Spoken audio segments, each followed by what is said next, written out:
Hermanas y hermanos, hoy la palabra de Dios nos dice cosas muy interesantes.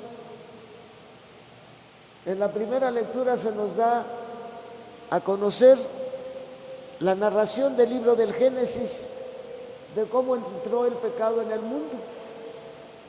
El pecado del hombre entró en el mundo por engaño de un personaje cuya existencia conocemos dentro de la tradición de nuestra fe, que es Satanás. Satanás es una persona angélica. La tradición de la iglesia nos dice, no es que en los libros sagrados esté narrado cómo surgió Satanás, pero sí, la tradición de la iglesia nos dice que el origen de Satanás es de un ángel que vivía en la corte celestial, que sublevó a otros ángeles y él mismo contra Dios. Y así es como viene a existir Satanás. En el libro del Génesis, es una tradición, conserva una tradición muy antigua. Esta tradición muy antigua, pues nos habla de el origen del pecado y lo dice en términos muy sencillos, porque si ahora, incluso que tenemos por los medios de comunicación y por la facilidad de la impresión de los libros, pues nos podemos hacer de una cultura más o menos amplia todos, pues en esos tiempos era muy difícil. Entonces, esta narración del Génesis, inspirada por el Espíritu Santo, la Escritura está escrita por inspiración de Dios, y al Espíritu Santo de manera especial se le atribuye el que entra en personas y inspiradas por Dios a través de la tercera persona de la Santísima Trinidad, escriben. Entonces, nos da una narración muy sencilla, capaz de entenderla por cualquier persona, sin necesidad de tener una cultura religiosa o una cultura profana, amplia. Dice de manera sencilla que Satanás engañó a Eva para que del árbol de la ciencia del bien y del mal, así llama la Escritura, al árbol del fruto de donde comieron nuestros primeros padres, es decir, ese árbol representa la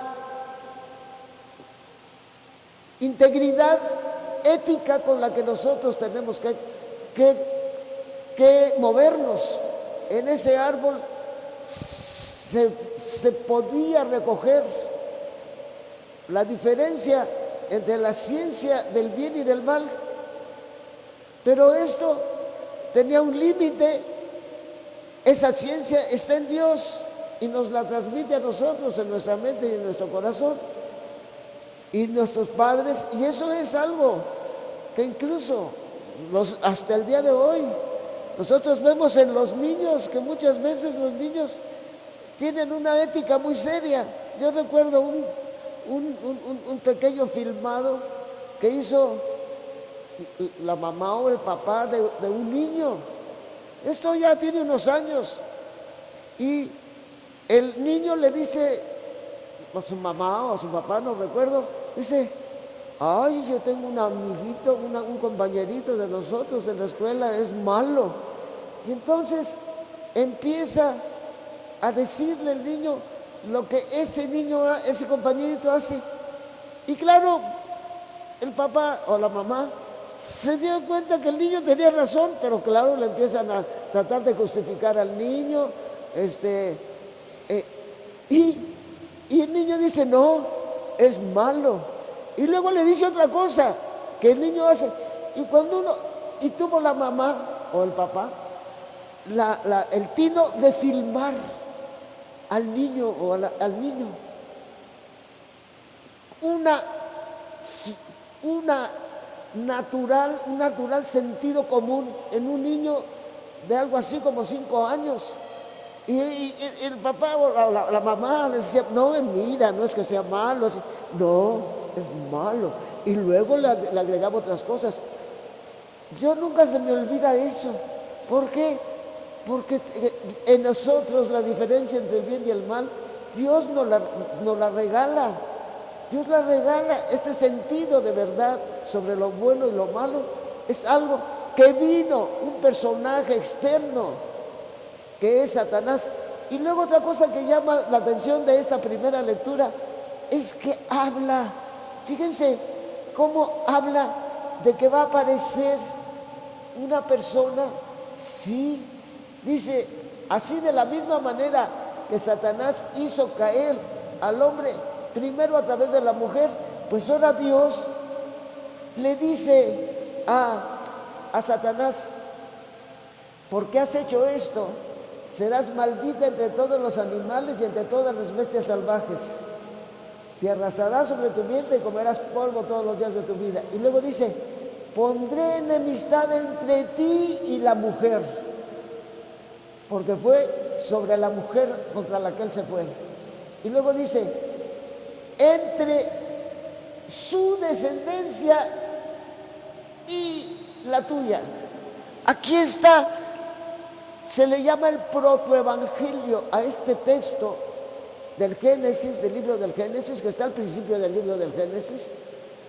La iglesia lo llama el protoevangelio, es decir, el primer evangelio, el primer anuncio de que íbamos a ser rescatados del pecado.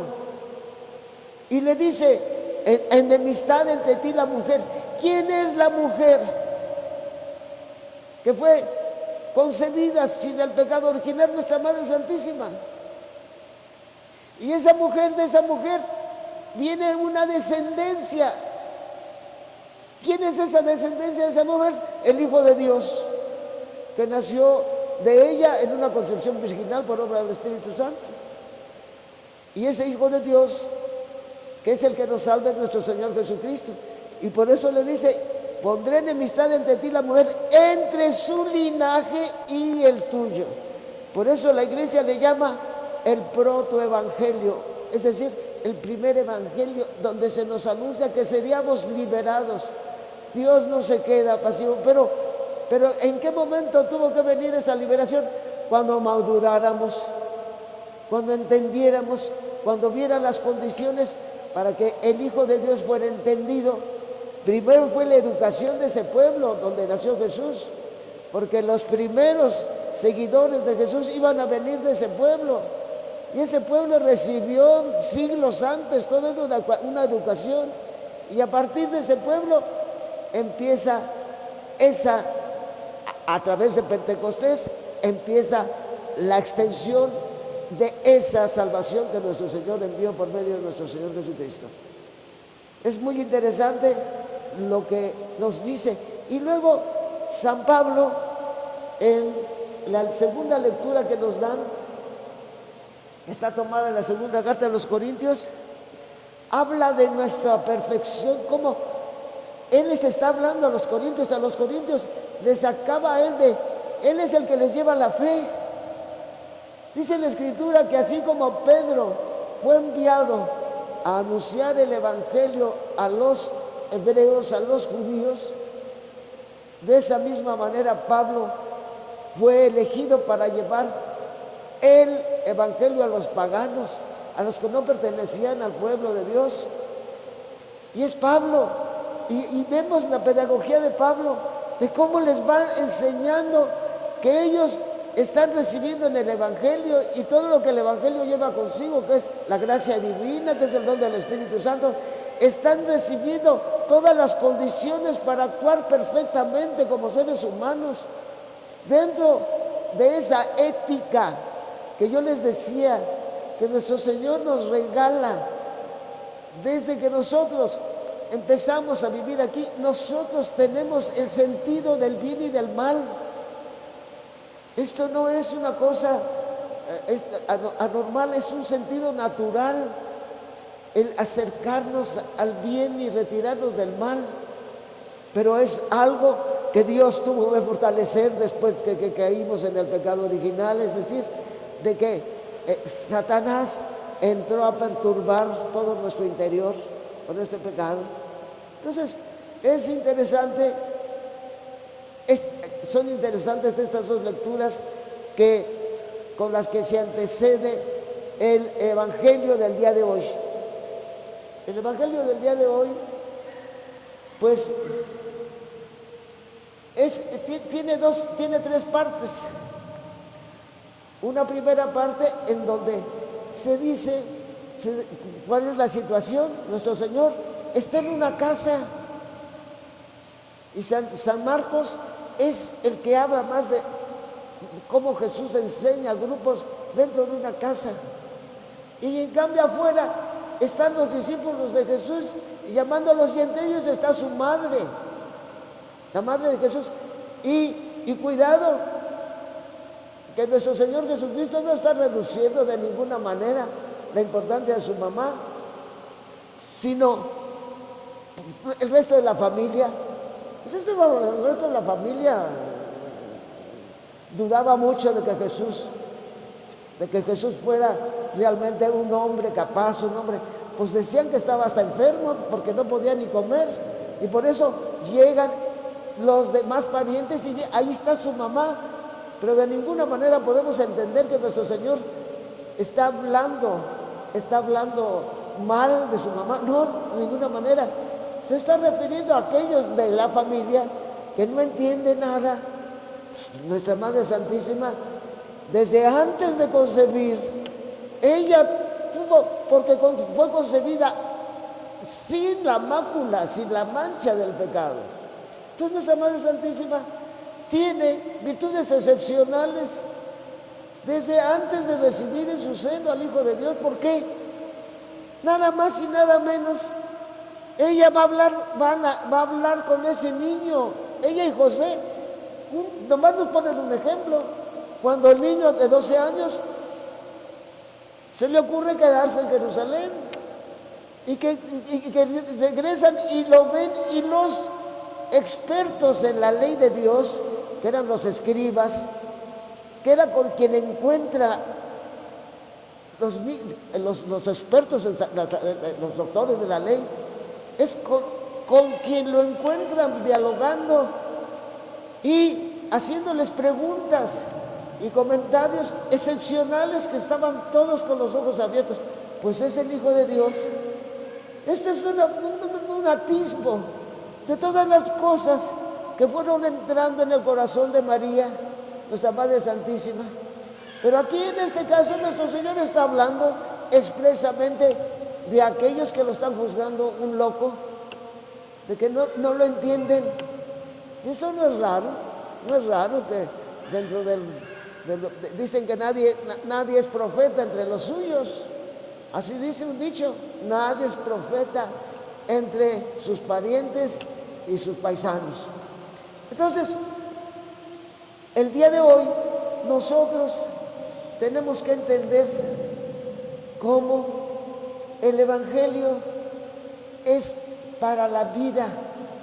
El Evangelio es para que modelemos nuestra vida, y una vida cuyo principal motor es el amor a nuestros semejantes, cuyo principal motor es el amor a Dios, que nos lleva a que se establezca su plan aquí en la tierra.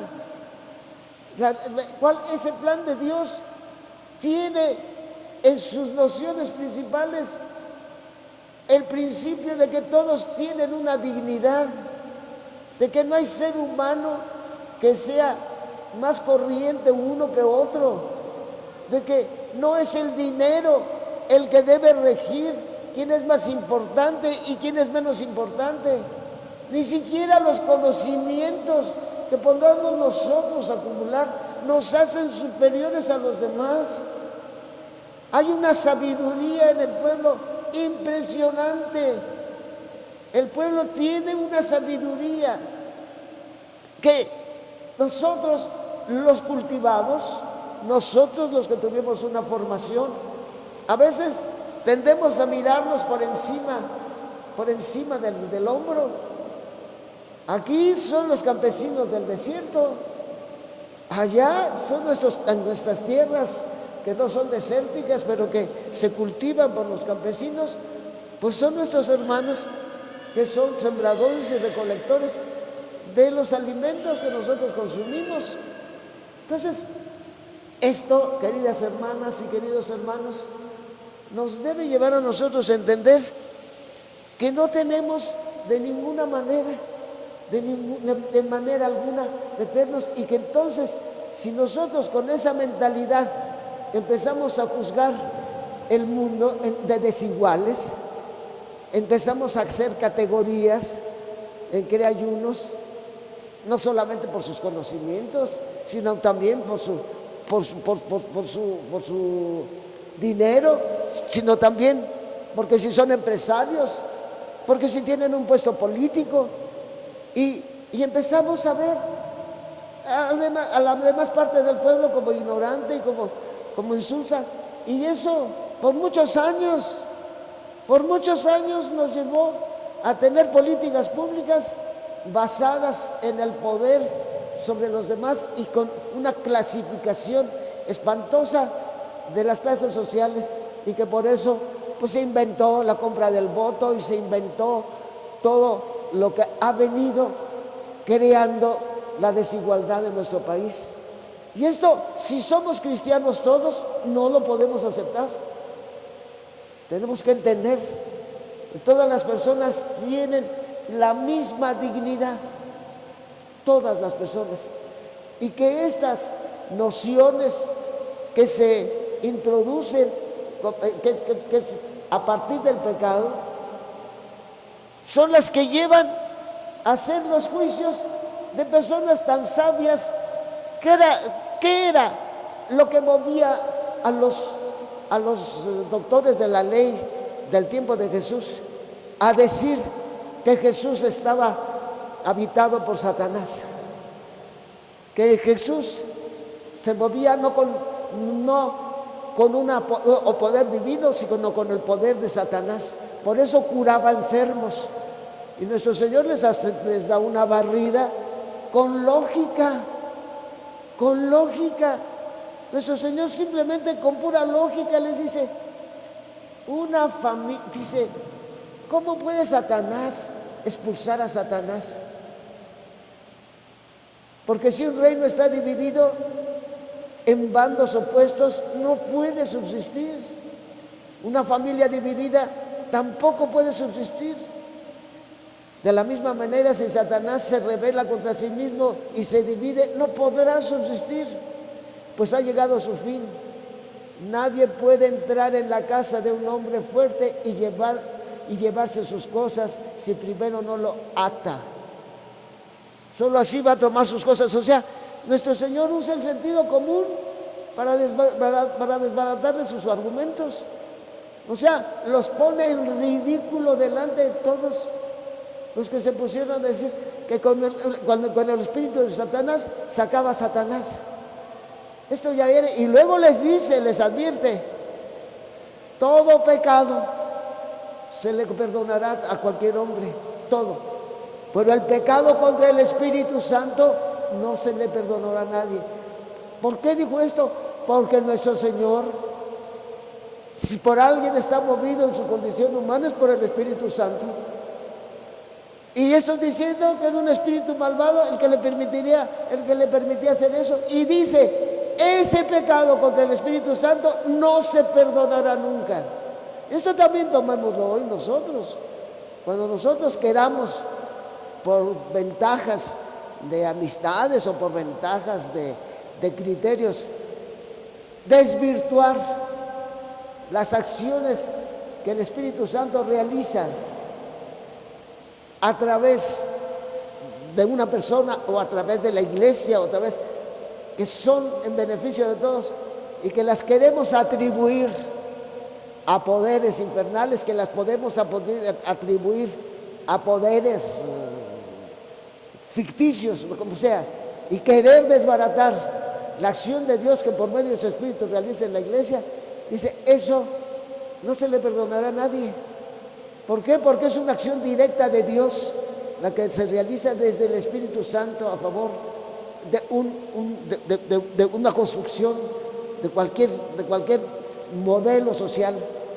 Entonces es importante, queridas hermanas y queridos hermanos, pues que nosotros el día de hoy entendamos que en nuestra fe tenemos un principio muy grande para contribuir al bienestar de la tierra, un principio muy grande para contribuir a la igualdad en la tierra, un principio muy grande para evitar la perversión que trae consigo toda la putrefacción que cuando hay corrupción dentro de las estructuras políticas o económicas se crea.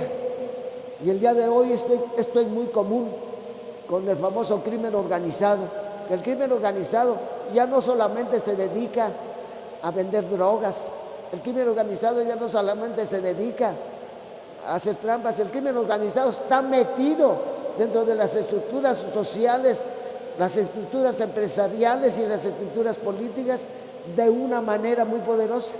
Entonces, nosotros ante eso tenemos el poder del Espíritu Santo, pero con los valores que contiene el Evangelio, que nosotros debemos contribuir a que se extiendan y debemos hacerlos presentes, y por medio de ellos también en los diálogos que tenemos con nuestros semejantes demostrar la verdad, no para arrasar, sino para sacar del error a tantas personas que están metidas en asuntos de esos que ni cuenta se dan, y que por el amor del dinero y el prestigio que les da determinado asunto, están actuando en mecanismos que destruyen la sociedad, que destruyen seres humanos, que arrebatan y echan fuera los valores éticos dentro de la familia y dentro de la sociedad.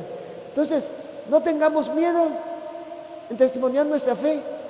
Y cuando veamos a alguien que en la familia está hablando de una manera fuera del sentido moral y justificando cosas, no tenemos que ser cobardes, o no sea que ya no vaya a volver en mi casa este compadre, o que a lo mejor es tu hijo o tu hija y que no les quieres molestar porque ellos ya son mayores de edad, ellos ya son muy estudiados, pero el sentido común que lleva consigo el Evangelio y que nos debe llevar a ayudar a que en la sociedad desaparezcan las injusticias, desaparezcan las desigualdades, desaparezcan el hambre, la miseria, la ignorancia. Todo eso, hermanas y hermanos, no podemos nosotros los cristianos vivir mediocremente nuestra fe, porque de eso le vamos a tener que dar cuentas a Dios, de eso le vamos a tener cuentas a Dios. Si verdaderamente nosotros testimoniamos la fe, aunque fuera de por medio nuestra vida, aunque fuera de por medio nuestra vida. Entonces, hermanas y hermanos, pues esto es lo que hoy nos deja la enseñanza del Evangelio, vivir en la verdad. ¿Qué cosa es la verdad? Es lo que en la mente de Dios existe desde que creó el mundo. La misión que nos dio a los seres humanos, que nos dotó de inteligencia y voluntad para construir con verdad este mundo. Y si algo caracteriza a las grandes religiones del mundo, es esta coincidencia de valores éticos.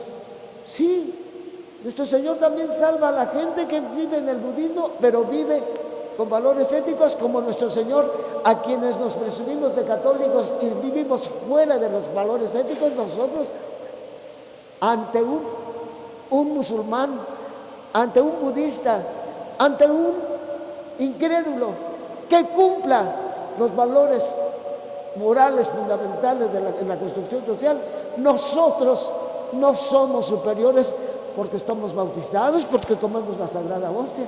No somos bautizados cuando nosotros somos cobardes, cuando nosotros no confesamos esos valores auténticos delante de los demás y los defendemos para vivir de manera correcta, aunque nos tengamos el nombre de católicos y comulguemos cada domingo. Esto no es lo que nos va a salvar. Nos va a salvar lo que verdaderamente traigamos de valores en el corazón y los defendamos y los difundamos y los practiquemos. Esto es lo verdadero. Pues vamos a pedirle a Dios que cada día nos haga más rectos en nuestra conciencia y cada día más eficaces en la construcción de un mundo que el día de hoy, en esta situación que estamos viviendo, en esta situación en que muchos piden aclaraciones de las elecciones, que las cosas se hagan con verdad. Vamos a pedirle a Dios que las cosas se hagan no para favorecer la ambición de unos irresponsables, sino que se hagan, que se ajusten a las normas y al sentido ético que nos dará la paz. Lo demás nos llevará, sea que porque estamos inventando, o sea porque somos cobardes y no defendamos lo verdadero. Vamos a pedirle a Dios en este momento por la paz de México, porque sí hay indicios de que puede haber rupturas. Si no hay, van a abrir de nuevo las urnas y que hagan las cosas bien por el bien de nuestra patria. Vamos a continuar con nuestra misa.